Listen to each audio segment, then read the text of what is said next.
Hello dear students, मैं हूं अभय और आपका स्वागत है लर्निंग इफेक्ट में। आज हम इलेक्ट्रिक फील्ड यानी कि विद्युत क्षेत्र को पढ़ने जा रहे हैं। इससे पहले हम कूलाम के नियम में स्थिर वैद्युत बल को पढ़ चुके हैं। हमने देखा कि यह बल किस प्रकार से आवेशों के परिमाण और उनके बीच की दूरी पर निर्भर करता है। यहाँ पर हमने बल के वेरिएशन को समझा कि किस प्रकार से बल वेरी कर रहा है। अब हम इलेक्ट्रिक फील्ड की सहायता से इस बल के बिहेवियर को और अच्छे से समझेंगे। माना हमारे पास एक पॉजिटिव चार्ज Q1 है। हम जानते हैं कि Q1 के आसपास के क्षेत्र में यदि हम किसी अन्य चार्ज को रखेंगे तो Q1 उस पर बल लगाएगा। यह हम कूलाम के नियम से जानते हैं कि Q1 के आसपास के क्षेत्र में अगर हम किसी अन्य आवेश को रखें तो Q1 उन आवेश पर भी क्या लगाएगा, बल लगाएगा। फॉर एग्जाम्पल के लिए हम ले लेते हैं कि एक टेस्ट चार्ज है Q0, इसको हमने Q1 के पास में रखा तो Q1 Q0 पर इलेक्ट्रोस्टैटिक फोर्स लगाएगा F। अब सपोज हम ये लेते हैं कि Q0 को Q1 से दूर ले जाया जा रहा है। जैसे जैसे Q0 Q1 से दूर जाएगा तो फोर्स भी कम होता जाएगा। Q0 दूर जाएगा, फोर्स कम होगा। एक टाइम पे Q0 Q1 से इतना दूर चले जाएगा कि फोर्स लगभग नेग्लिजिबल यानी कि लगभग जीरो हो जाएगा। तो हम ये मान सकते हैं कि Q1 के आसपास एक ऐसा क्षेत्र है जिस क्षेत्र में यह अन्य आवेशों पर बल लगाता है। ठीक है, एक निश्चित क्षेत्र होगा जहाँ पे Q1 अन्य आवेशों पर बल लगाएगा, उसके बाहर यह बल नहीं लगा पाएगा। तो इस क्षेत्र को हम विद्युत क्षेत्र कहते हैं। जिस क्षेत्र में कोई आवेश बल का अनुभव करता है उसे विद्युत क्षेत्र या विद्युत बल क्षेत्र कहते हैं। अब हम विद्युत क्षेत्र यानी इलेक्ट्रिक फील्ड के बारे में थोड़ी बेसिक इंफॉर्मेशन ले लेते हैं। हम इतना तो जान चुके हैं कि किसी आवेश यानी किसी चार्ज के आसपास का वह क्षेत्र जहाँ पर अन्य आवेश बल अनुभव करे उसे विद्युत क्षेत्र कहते हैं।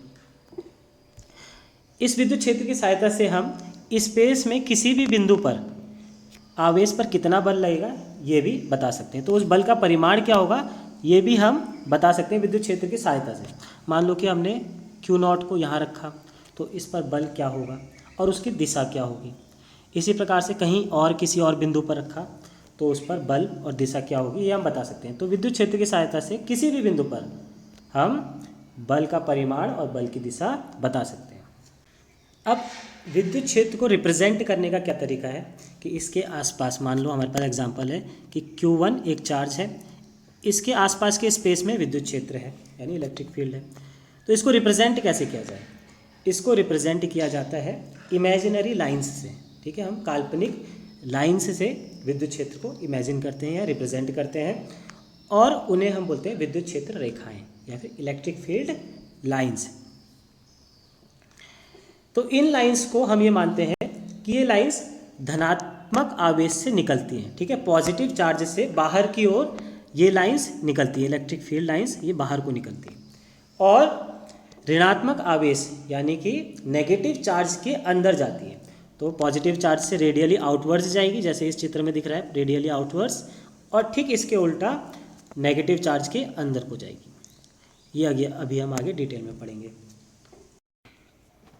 थ्योरेटिकली ये माना जाता है कि किसी आवेश का इलेक्ट्रिक फील्ड अनंत तक विस्तारित होता है यानी अनंत तक जाता है और अनंत में जाके ये जीरो होगा, उससे पहले कहीं पे ये जीरो नहीं होगा।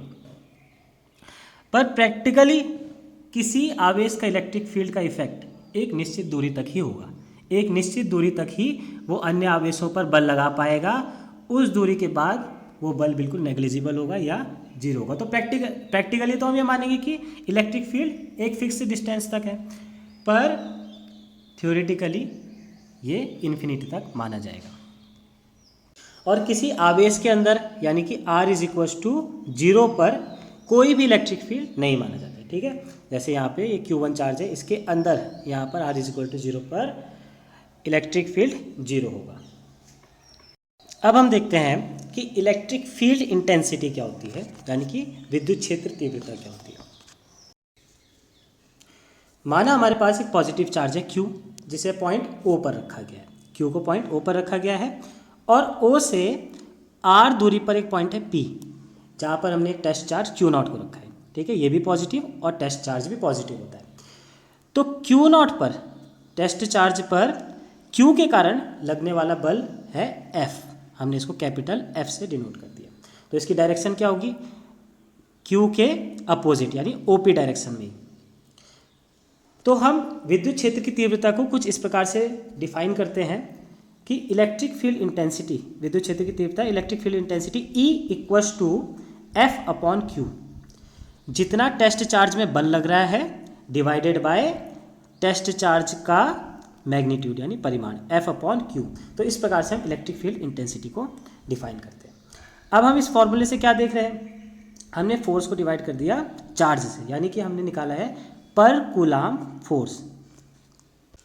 कैसे समझ सकते हैं हम इसे कि Q0 कूलाम चार्ज पर फोर्स लग रहा है F, ठीक है, Q0 कूलाम चार्ज पर फोर्स लग रहा है F, तो एक कूलाम चार्ज पे कितना फोर्स लगेगा F अपॉन Q। तो इस प्रकार से हम यहाँ से डेफिनेशन निकाल सकते हैं कि एक कूलाम चार्ज पर लगने वाला बल ही इलेक्ट्रिक फील्ड इंटेंसिटी है।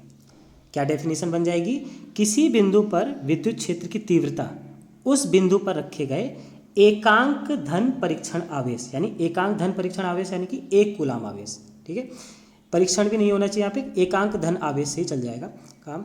तो एक कूलाम आवेश पर लगने वाले बल के बराबर होता है। तो इस प्रकार से इलेक्ट्रिक फील्ड इंटेंसिटी क्या है, एक कूलाम आवेश पर लगने वाला बल। इलेक्ट्रिक फील्ड और इलेक्ट्रिक फील्ड इंटेंसिटी में भी थोड़ा सा डिफरेंस है। इलेक्ट्रिक फील्ड क्या होता है, यानी कि विद्युत क्षेत्र एक स्पेस के लिए डिफाइन किया गया, ठीक है, पूरा स्पेस होता है। अगर मैं बोलूँगा कि विद्युत क्षेत्र, तो इसका मतलब है कि कोई चार्ज है उस पे उसके आसपास का क्षेत्र जहाँ पर भी इलेक्ट्रोस्टैटिक फोर्स का अनुभव किया जा सकता है, वो इलेक्ट्रिक फील्ड है। और इलेक्ट्रिक फील्ड इंटेंसिटी क्या है, इलेक्ट्रिक फील्ड इंटेंसिटी किसी एक पॉइंट पर डिफाइन है, ठीक है, किसी बिंदु पर, यानी कि किसी पूरे स्पेस के किसी एक बिंदु पर डिफाइन की जाती है इलेक्ट्रिक फील्ड इंटेंसिटी, कि इस पॉइंट पर इलेक्ट्रिक फील्ड इंटेंसिटी कितनी है, इस पॉइंट पर इलेक्ट्रिक फील्ड इंटेंसिटी कितनी है, ठीक है। तो जब इलेक्ट्रिक फील्ड इंटेंसिटी की बात होगी तो वो किसी एक पॉइंट पर डिफाइन किया जा रहा है कि कितना फोर्स लग रहा है, और इलेक्ट्रिक फील्ड तो पूरे स्पेस की बात हो रही है। पर हम जनरली इलेक्ट्रिक फील्ड इंटेंसिटी को इलेक्ट्रिक फील्ड ही बोल देते हैं। कभी कभार जैसे हम बोल देते हैं कि माना कि हमने P पॉइंट पर इलेक्ट्रिक फील्ड निकाला, तो जब हम इलेक्ट्रिक फील्ड निकाल रहे हैं P पॉइंट पर, तो इसका मतलब यही है कि हमने P पॉइंट पर इलेक्ट्रिक फील्ड इंटेंसिटी ही निकाली है। तो लोग जनरली इसको इलेक्ट्रिक फील्ड ही बोल देते हैं, तो यहाँ पे कंफ्यूज नहीं होना है। तो हम आगे बढ़ते हैं। Intensity of electric field is equal to force on test charge upon test charge, हमने इसी को लिख दिया यहाँ पे दोबारा से। अब देखिए, विद्युत क्षेत्र एक सदिश राशि है, ठीक है, इलेक्ट्रिक फील्ड इंटेंसिटी एक वेक्टर क्वांटिटी है, ठीक है, और इसकी दिशा वही होती है जो फोर्स की डायरेक्शन होती है, ठीक है। इलेक्ट्रिक फील्ड इंटेंसिटी एक वेक्टर क्वांटिटी है, इसमें मैग्नीट्यूड और डायरेक्शन दोनों होगी, और इस इलेक्ट्रिक फील्ड इंटेंसिटी की डायरेक्शन जहाँ पे फोर्स लग रहा है, जिस डायरेक्शन में फोर्स लग रहा है उसी डायरेक्शन में होगी।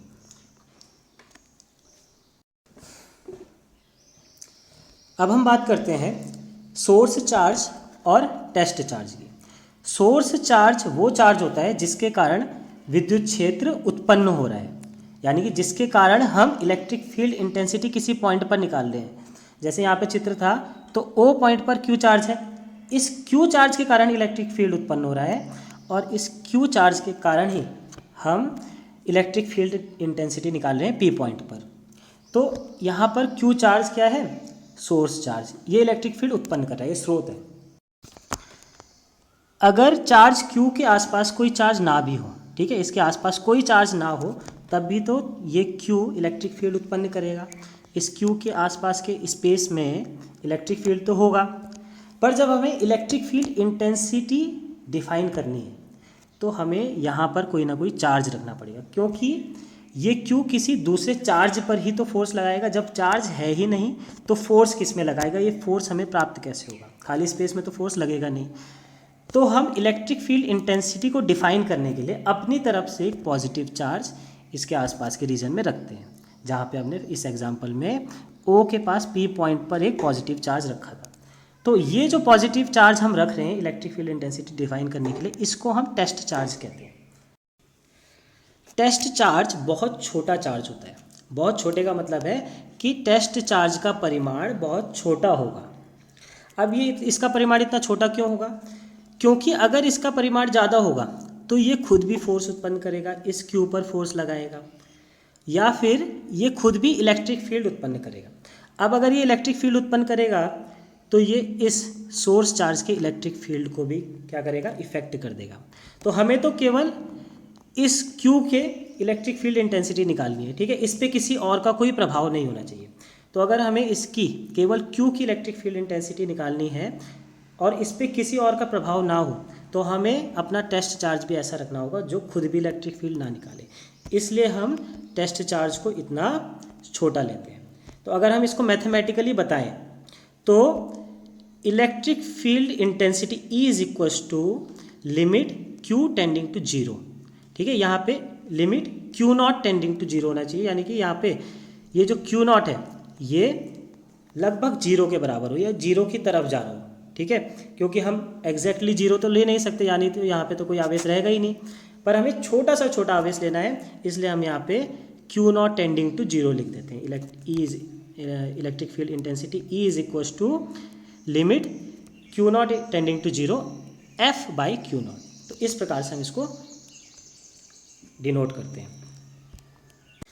अब अगर हम इलेक्ट्रिक फील्ड इंटेंसिटी की यूनिट देखें तो यूनिट बहुत आसान है, E is equals to F by Q। F की यूनिट होती है न्यूटन और Q की यूनिट होती है कूलाम। तो हमारे पास इलेक्ट्रिक फील्ड इंटेंसिटी की यूनिट आ जाती है न्यूटन पर कूलाम। अब अगर हम इलेक्ट्रिक फील्ड इंटेंसिटी की डायरेक्शन देखें तो डायरेक्शन तो इसकी होती है फोर्स की तरफ, और अगर हम पॉजिटिव चार्ज के लिए देखें, पॉजिटिव चार्ज से रेडियली आउटवर्ड, यानी पॉजिटिव चार्ज से बाहर की ओर क्या होती है? इलेक्ट्रिक फील्ड इंटेंसिटी होती है। इसी प्रकार नेगेटिव चार्ज में रेडियली इनवर्ड। ये अगर हम इलेक्ट्रिक फील्ड लाइन भी देखेंगे तो उसी की तरह है, सिमिलर है बिल्कुल। अब हम देखते हैं बिंदु आवेश के कारण विद्युत क्षेत्र की तीव्रता, यानी कि electric field intensity due two point charge. यहाँ पे भी चार्ज का सिस्टम सेम है। पॉइंट O पर एक पॉजिटिव चार्ज रखा है Q, पॉजिटिव Q। तो हमारे पास सोर्स चार्ज हो गया पॉजिटिव Q, और इस Q के कारण किसी पॉइंट P पर इलेक्ट्रिक फील्ड इंटेंसिटी निकालनी है। पॉइंट O पर एक चार्ज है पॉजिटिव Q और इस Q के कारण इलेक्ट्रिक फील्ड इंटेंसिटी निकालनी है पॉइंट P पर। तो पॉइंट P पर इलेक्ट्रिक फील्ड इंटेंसिटी निकालने के लिए हम यहाँ पर एक टेस्ट चार्ज रख लेते हैं Q नॉट, और फॉर्मूला होता है इलेक्ट्रिक फील्ड इंटेंसिटी का E is equals to F upon Q naught. F हमें मिल जाएगा कूलाम के नियम से, तो F is equals to Q1 Q2 by R square. यहाँ पर Q1 है Q और Q2 हो गया Q नॉट। तो F का मान रख लेते हैं Q not upon R square. Q1 की जगह Q रख दिया और Q2 की जगह Q नॉट रख दिया अपॉन R स्क्वायर, और यहाँ F अपॉन Q नॉट है तो यहाँ पे भी आ गया Q नॉट। Q नॉट से Q नॉट कट जाएगा और बच जाएगा हमारे पास Q बाई R स्क्वायर। क्योंकि हम P पॉइंट पे इलेक्ट्रिक फील्ड इंटेंसिटी निकाल रहे हैं, इसलिए हमने इलेक्ट्रिक फील्ड इंटेंसिटी को वेक्टर EP से डिनोट कर दिया। तो फॉर्मूला हमारा बन गया vector EP naught is equals to KQ by R square. पर ये वेक्टर क्वांटिटी है, हमको यहाँ पे डायरेक्शन भी बतानी है, ठीक है। तो हम डायरेक्शन यहाँ पे सीधे सीधे लिख सकते हैं R कैप, क्योंकि डायरेक्शन क्या है? इलेक्ट्रिक फील्ड इंटेंसिटी की डायरेक्शन फोर्स के अलॉन्ग होगी, और ये फोर्स की डायरेक्शन किसके अलॉन्ग है? इस डिस्प्लेसमेंट वेक्टर R के। तो हम यहाँ पे R कैप भी लिख सकते हैं। तो कुछ इस प्रकार से भी लिख सकते हैं, K का मान हो गया 1/4πε0, तो हमने यहाँ पे 1/4πε0 रख दिया Q बाई R स्क्वायर, और डायरेक्शन दिखाने के लिए R कैप। अब हम R कैप को थोड़ा और मॉडिफाई कर लेते हैं, मतलब कि हम इसका मान रख लेते हैं R कैप का। तो फॉर्मूला हमारा ये चल रहा है E is equals to KQ by R square R cap. 1/4πε की जगह हम K ही चला लेते हैं क्योंकि थोड़ा सिंपल रहता है। R कैप का मान होता है vector R upon mod R, ये कूलाम के वेक्टर फॉर्म में मैंने बता दिया था।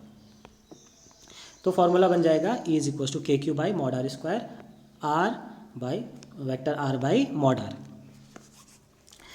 यहाँ पे पावर 2 है, यहाँ पे पावर 1 है, दोनों जुड़ जाएगी तो ये बन जाएगा Q। तो हमारे पास फाइनल फॉर्मूला आ गया vector E is equals to KQ by mod R cube और वेक्टर R। तो ये फाइनल फॉर्मूला है। यहाँ पे ये ध्यान रखना है कि ये इलेक्ट्रिक फील्ड इंटेंसिटी की वेक्टर फॉर्म है। तो जब भी हम Q का मान रखेंगे, यानी आवेश का मान रखेंगे, तो पॉजिटिव और नेगेटिव भी कंसिडर करना है। अगर पॉजिटिव चार्ज है तो Q के आगे पॉजिटिव लिखना है, और अगर नेगेटिव चार्ज है तो क्यू के आगे नेगेटिव लिखना है। अगर ये नहीं लिखेंगे तो हमारी इलेक्ट्रिक फील्ड इंटेंसिटी का मान गलत आएगा, दिशा गलत आएगी। इसलिए हमेशा साइन भी कंसिडर करना है वेक्टर फॉर्म में। अब हम आगे देखते हैं कि अगर कई सारे चार्ज हैं, ठीक है, कई सारे चार्ज हैं, तो किसी पॉइंट पे इन सब चार्ज के कारण इलेक्ट्रिक फील्ड इंटेंसिटी कितनी होगी। इसे हम बोलते हैं प्रिंसिपल ऑफ सुपरपोजिशन या फिर electric field due to system of charges. माना हमारे पास दो पॉजिटिव चार्ज हैं, Q1 और Q2, दोनों क्या है, पॉजिटिव है। अब Q1 भी इलेक्ट्रिक फील्ड जनरेट कर रहा है, Q2 भी इलेक्ट्रिक फील्ड जनरेट कर रहा है। तो अगर हम कोई भी पॉइंट लें, मान लो हमने पॉइंट O लिया, तो इस पॉइंट O पर Q1 के कारण इलेक्ट्रिक फील्ड भी होगा और Q2 के कारण भी होगा। तो यहाँ पर दोनों का इफेक्ट आएगा। तो हमने लिख लिया Q1 के कारण O पर इलेक्ट्रिक फील्ड इंटेंसिटी E1, ठीक है, हमने E1 से डिनोट कर दिया। और क्योंकि Q1 पॉजिटिव है तो रेडियली आउटवर्ड इसकी डायरेक्शन कुछ इस साइड हो जाएगी। इसी प्रकार Q2 के कारण हमने पॉइंट O पर इलेक्ट्रिक फील्ड इंटेंसिटी E2 लिख दी। अब E1 और E2 दोनों वेक्टर क्वांटिटी है, तो पॉइंट O पर E1 और E2 का रिजल्टेंट कैसे ज्ञात कर सकते हैं हम, वेक्टर सम से। हमने क्लास 11th में वेक्टर एडिशन के मेथड पढ़े थे और वेक्टर सम से हम इसको निकाल सकते हैं। तो पॉइंट O पर E1 और E2 के कारण रिजल्टेंट आ जाएगा E0। तो इसको हम कुछ इस प्रकार से लिख सकते हैं कि vector E0 is equal to E1 vector E1 plus vector E2। समझने की बात यह है कि किसी पॉइंट पर अगर हमें इलेक्ट्रिक फील्ड इंटेंसिटी निकालनी है, रिजल्टेंट इलेक्ट्रिक फील्ड इंटेंसिटी निकालनी है, तो इस पॉइंट पर अलग अलग आवेशों के कारण जितने भी इलेक्ट्रिक फील्ड इंटेंसिटीज़ हैं, जैसे Q1 के कारण E1 है, Q2 के कारण E2 है, और भी होती है अगर हमारे पास, तो हम उन सब इलेक्ट्रिक फील्ड इंटेंसिटी का वेक्टर सम कर लेंगे और हमें net resultant electric field intensity मिल जाएगी। तो इस प्रकार से हमें यहाँ पर एक जनरलाइज फॉर्मूला मिल गया इलेक्ट्रिक फील्ड इंटेंसिटी के लिए। Vector E0 is equal to vector E1 plus vector E2 plus dash dash dash vector En। यही प्रिंसिपल ऑफ सुपरपोजिशन है कि किसी एक पॉइंट पर हमें नेट इलेक्ट्रिक फील्ड इंटेंसिटी निकालनी है, किसी एक पॉइंट पर रिजल्टेंट इलेक्ट्रिक फील्ड इंटेंसिटी निकालनी है, तो सभी इंडिविजुअल इलेक्ट्रिक फील्ड इंटेंसिटी का वेक्टर सम कर लिया तो हमें यहाँ पे नेट इलेक्ट्रिक फील्ड इंटेंसिटी निकल जाएगी। अब इसको हम समेशन की टर्म्स में भी लिख सकते हैं, कुछ इस प्रकार से इसको समेशन की टर्म्स में लिखेंगे। अब हम समझेंगे कि इलेक्ट्रिक फील्ड की फिजिकल सिग्निफिकेंस क्या होता है, यानी कि इलेक्ट्रिक फील्ड की जो हमें वैल्यू मिलेगी उसका रियल वर्ल्ड में मीनिंग क्या होगा, उस चीज़ को समझना, उसका महत्व क्या है, ये हम फिजिकल सिग्निफिकेंस में देखते हैं। सबसे पहले फील्ड टर्म का प्रयोग माइकल फैराडे ने ही किया था। Electric field lines, magnetic field lines, इन सबको इमेजिन सबसे पहले माइकल फैराडे ने ही किया। तो आगे भी मैग्नेटिक फील्ड में हम माइकल फैराडे के कार्य डिस्कस करेंगे। अभी हम एक एग्जांपल से समझते हैं कि इलेक्ट्रिक फील्ड क्या है। आपने कुछ ऐसे मैप न्यूज़ में देखे होंगे, जब भी मौसम समाचार आता है तो इस प्रकार के मैप दिखाए जाते हैं। तो इसका काम होता है विंड स्पीड या विंड डायरेक्शन बताना। इस मैप में क्या किया जाता है कि हर एक पॉइंट की हवा को एरो की हेल्प से बता देते हैं कि यहाँ की हवा किस ओर जा रही है, इधर की हवा किस ओर जा रही है। तो मैप के हर एक पॉइंट की हवा को हम एरो की हेल्प से बता देते हैं कि किस डायरेक्शन में जा रही है। जहाँ पे एरो नहीं भी लगी है वहाँ पे भी हम बता सकते हैं कि किस ओर हवा जा रही है। तो हमने क्या किया, इस मैप के हर पॉइंट को हवा की डायरेक्शन से जोड़ दिया, ठीक है, कि इस पॉइंट पे हवा की डायरेक्शन क्या है, और हमने एरो के हेल्प से बता दिया। तो हम फिजिक्स में भी कुछ ऐसा कर सकते हैं कि स्पेस के हर एक पॉइंट को किसी राशि से जोड़ दें। माना कि हमने किसी हर एक पॉइंट को फोर्स से जोड़ दिया कि इस पॉइंट में कितना फोर्स लग रहा है उसको एरो से दिखा दिया, इस पॉइंट में कितना फोर्स लग रहा है उसको एरो से दिखा दिया, किस डायरेक्शन में लग रहा है हमने एरो से दिखा दिया, ठीक है।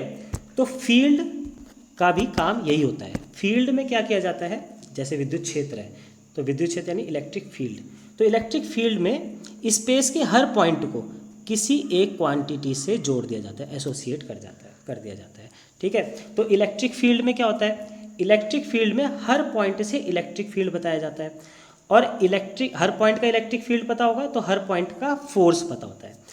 तो इसेंशियली हमें हर पॉइंट में किसी आवेश पे कितना फोर्स लगेगा ये पता चल जाता है कि माना कि इस पॉइंट पे हमने रखा आवेश को, तो यहाँ पे कितना फोर्स लगेगा, किस डायरेक्शन में लगेगा, हमको एरो बता देगी।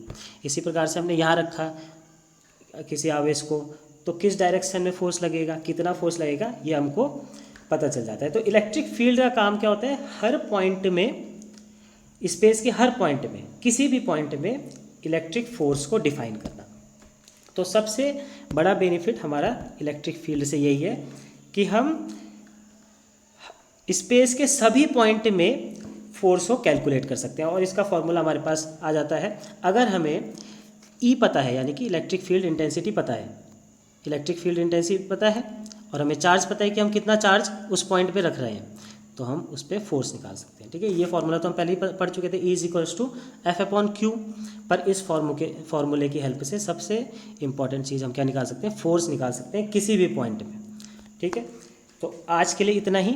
इसके बाद अगले लेक्चर में मैं इलेक्ट्रिक फील्ड लाइन पढ़ाऊँगा। ठीक है, और उसके प्रॉपर्टीज़ बताऊँगा। Thank you.